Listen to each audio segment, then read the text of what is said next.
Hi, welcome to the latest in the series of videos on Irish records. This is part of the sub-series on neglected Irish records. And the neglected records I'm going to be talking about today are loan funds, more specifically the reproductive loan funds. Um, they They're now, both of them, they're available on both Ancestry and Find My Past. There used to be a free website available that's gone, so it's now you need a subscription to these. They're not called reproductive loan fund records on either Ancestry or Find My Past. I think possibly because they didn't want to be inundated with people saying, what in the name of God are people giving loans to Irish people in the 19th century to reproduce? The last thing they need is more children. But reproductive in this sense is the classic Victorian notion of self-help. So you give somebody a loan and the loan reproduces itself. They buy a cow, they make butter, they sell butter, they pay the loan off, and they have the cow and the value. That's the way it worked. So that microcredit is what we call it now, and it still works in Bangladesh and in lots of African countries. The original one started in Dublin, in fact, in the 18th century. Jonathan Swift, the Dean of St. Patrick's, set up this scheme of small loans to the poor in his neighbourhood. And the system he devised is the one that works all the way through the loan funds that we'll be looking at and that produced all the records. So it's worth describing it in a little bit of detail. The idea was you gave a loan to somebody to do something productive, again, to buy a cow or to buy cobbler's equipment or whatever, something that they could use to make money to pay the loan back. But you didn't just give them the money. They had to be guaranteed by two people who knew them, their neighbours. And if you defaulted on the loan, you went after, the neighbours were going to be on the hook for it.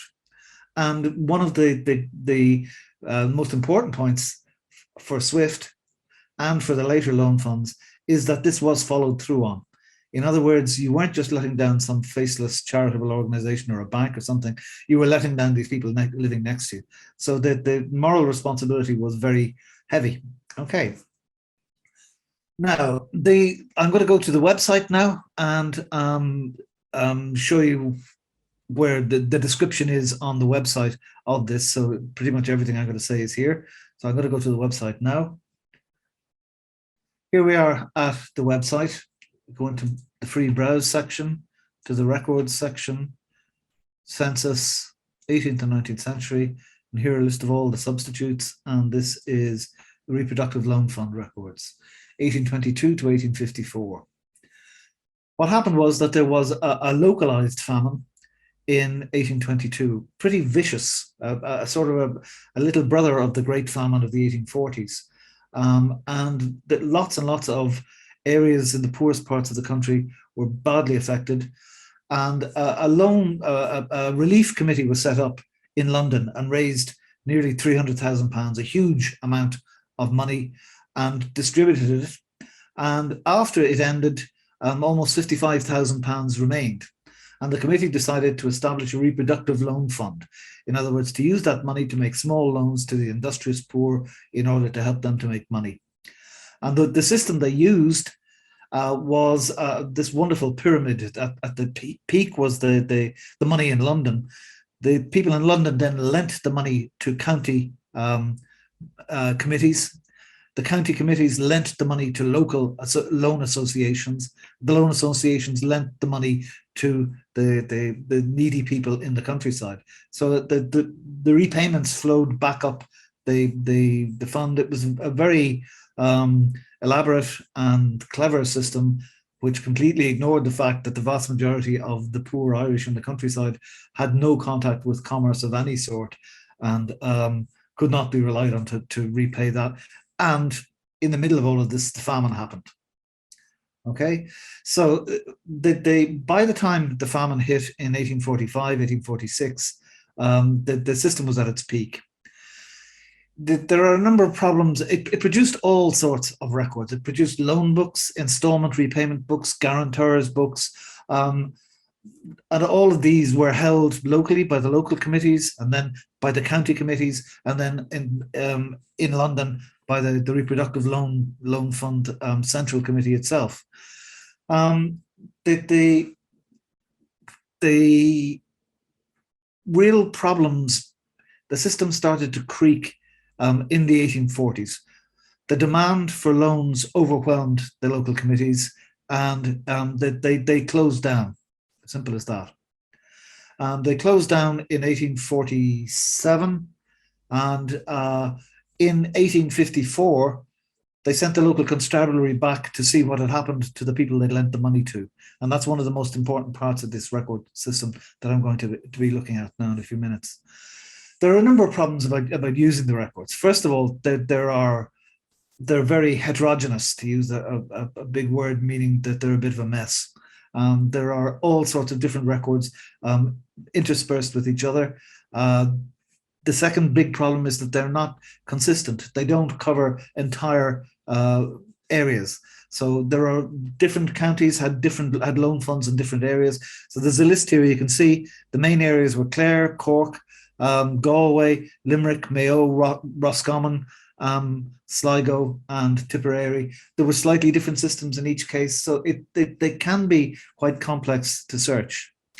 The reason that they're searchable, the reason they've survived, is that after they shut down, all of the records were sent back to London, to the Central Committee in London.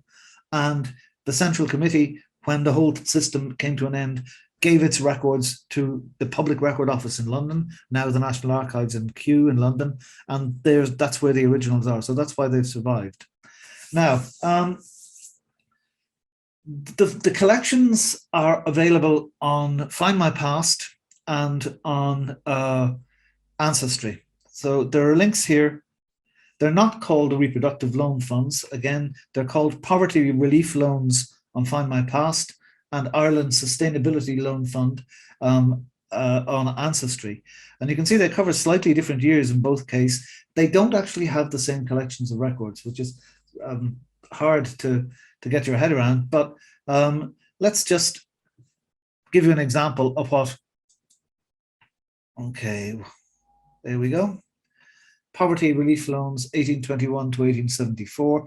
You can also browse the records as well as searching them directly like this. So there you have the browse, and that's 1810 to 1887. So they haven't transcribed the whole shoot and match. So let's pick somebody I happen to know is in here, Richard Allen. Okay, there's a Richard Allen, and he is in Cork. Okay, almost all of them is in Cork. So view the 23 results, and okay, you can see it gives you a description. There's loan ledgers, there's returns to the clerk of the peace, there's installment books. So this is the repayment installments. There's okay, the loan ledger will tell you who stood guarantor for him, and so on and so forth. The most interesting ones I find are these, the returns to the clerk of the peace. The title is a bit off-putting, but what they are these examinations that the associations did by sending the RIC, the police, local constabulary around to check on what had happened to their money and what had happened to their borrowers. And it's an amazing snapshot of before and after the famine. So let's pick one of these returns to the clerk of the peace. Say this one here. Okay, no, that's not the one I was hoping to hit. Richard Allen. Let's see this one here. Again, this is one of the problems always with these records, is that you're never 100% sure what you're going to find. So you have to kind of comb through them.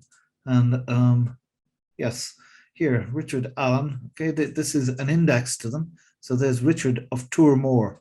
Okay, so you have, first of all, a John of Toormore, obviously related. And let's see this one.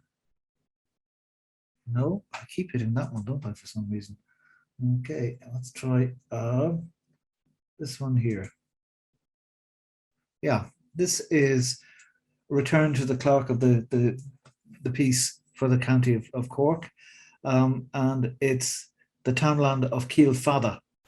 And you can see here, Richard Allen. This is a report by the constable saying what has happened to these people who borrowed. This is the date that they borrowed here, the 29th of August, 1846, Richard Allen. And in column 4 is the really interesting one. It's What do they still live there? Did they actually live there when they borrowed it, or were they faking it? What happened to them since, and where are they now? And you can see he's here. He here we go. Resided then and was an agricultural labourer. Was transported for stealing sheep, for sheep stealing at Skibbereen sessions in May 1847. This man is given down in his, okay, I'm not sure exactly what that says there, but you have, here's an account of somebody being transported. If you look at the other ones on the same page, Theodore Fitzgibbon, or Theodore Donovan, the 18th of July 1846, resided then in this place and was pretty comfortable, died on his way to England in 1847, died in 1847 very poor. Okay, resided then there, and always a poor woman, now begging. Okay, so you get, this is a level of family history, a level of detail about individuals and individual families that you're not going to get in parish records or state records of births, marriages, and deaths or censuses.